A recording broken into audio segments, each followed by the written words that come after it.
Hello, my name is Sai Sriram, and today I'm presenting my core report over mind over matter.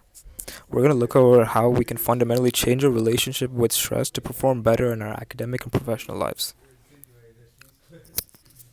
To start things off, the introduction. As college students, we all know the feelings of racing heart or sweaty palms before an exam. Usually, we interpret these signs as anxiety or potential failure. However, the core message of today's presentation is that these physical sensations are actually functional tools. By shifting our mindset from a threat state to a challenge state, we can use these energies to improve our focus and protect our health. But yeah, so basically, these are kind of different tools that we could use to kind of stressors that we can use to help ourselves, or we can use it to affect us negatively. Going into the methodology and measurements.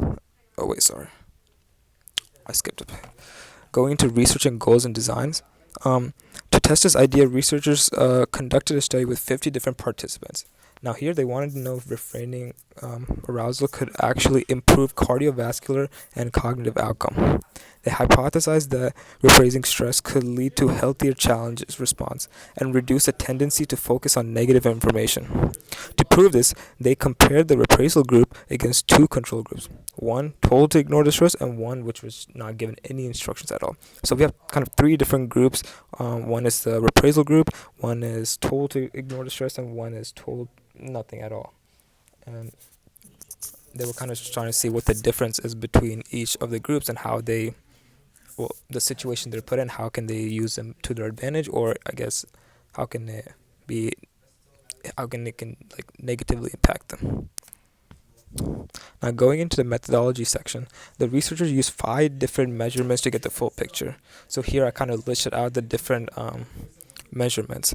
But for the body, they used the ECG, the cardiography, and the and blood pressure. These are kind of that affects the body itself.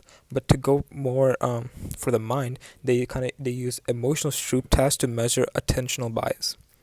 After a bloodline recording, participants were put through a high pressure test or the TSS test, which involved delivering speeches and performing mental math in front of people. Now, this design allowed them to see how exactly how different mindsets change the body's reaction to tense pressure. So, kind of, we have different kind of tools here that were used to collect this data and see how people react. One for their body and one for, or a couple for their body and also for their mind, or I guess more their cognitive behavior. Um, to move on, the results are kind of sort of expected, I guess. The results were pretty clear here. The reprisal group showed a challenge profile, meaning their heart pumped more efficiently and their blood vessels stayed kind of relaxed. The control groups, however, showed a threat profile with constricted vessels on the cognitive side, and the reprisal group successfully ignored the negative distractions on the Stroop test and performed better on the MAT test. Now, the biggest takeaway here is that your interpretation of your body's signals determines whether the stress helps you or hurts you. So, the groups that were kind of told, or I guess not told any instructions, they were kind of in a threat, more of a threat response. So, they kind of felt the stress and it kind of impacted them in a negative way. And we can see that with the contraction of the vessels or how relaxed they were. Now, going into something for me personally is my Calculus 3 midterm coming up.